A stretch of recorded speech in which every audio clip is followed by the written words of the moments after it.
Naisip mo ba, what if totoo ang Gundam? What if sikreto itong din-develop ng mga Hapon as a military weapon? Since pakonti ng pakonti na ang kanilang population, do you think kahayaan ng gobyerno nila na hindi man lang prepared ang kanilang bansa for mga possible invasions? Tara, pag-usapan natin ang mga kumakalikot sa mga weirdo nating kaisipan at palawakin ang ating imahinasyon. Let's talk about what if Gundam is real. Noong panahon ng World War II, malaki ang naging epekto ng Japan sa mundo. Hindi naman yun bago na sa atin dahil lagi na rin natin itong napag-aaralan simula pa nung elementary. Unless di ka nakikinig sa klase. But their image back then during war ay di maganda dahil sa di makatao nilang pananakop sa iba't ibang bansa. Isa na ang Pilipinas sa nakaranas nun. Because of this, the world humbles them, tulad ng nangyaring pagbobomba ng US sa kanila. But for many decades, they rose up again. And kung iisipin mo, mas advanced pa nga sila ngayon. Sabi pa nga nila, Japan is living in the future.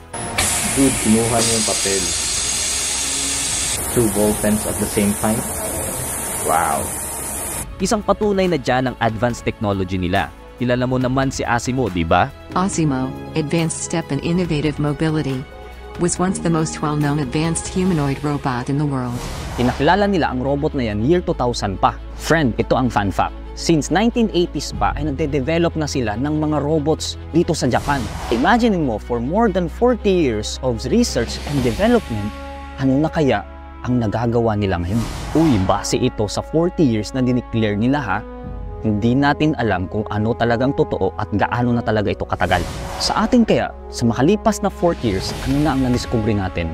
Your Honor, hindi ko po alam. Ano naman ang kinalaman nun sa topic natin na Gundam? Wala lang, pinapakita ko lang sa'yo kung gaano na katagal nila ginagawa ang mga robots para mag-overthink ka. At ito pa, 1980s nila sinabi na nagsimula silang nag-develop ng mga robots, di ba? Pero noong 1970s, nagsimulang na-conceptualize ang Gundam bilang anime. Isipin mo, saan kaya sila nagkaroon ng inspiration para dito? At kung manonood ka ng Gundam, may mga engineering blueprints sila na nagme-make sense nga.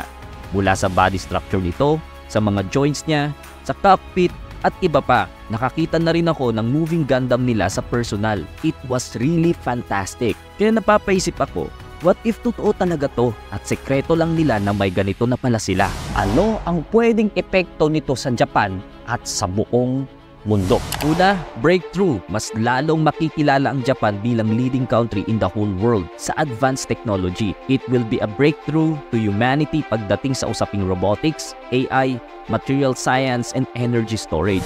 Pangalawa, industry growth. Dahil malaking project ito, magbibigay ito ng mas maraming trabaho sa mga tao at pwedeng mag-boost ng kanilang economy. Pangatlo, revolutionizing warfare. Magbabago ang pamamaraan ng gyera dahil sa kakaibang weapons nito at mobility. Ang apat, deterrence. Dahil may Gundam sila ay hindi basta-bastang magtatangka ang ibang bansa na sakupin sila. This will enhance Japan's national security. Panglima, global arms race. Dahil sa pwedeng maging banta na kayang gawin ng Gundam ay malaking possibility ng ibang bansa ay mag-develop din ng military weapons na robots at AI.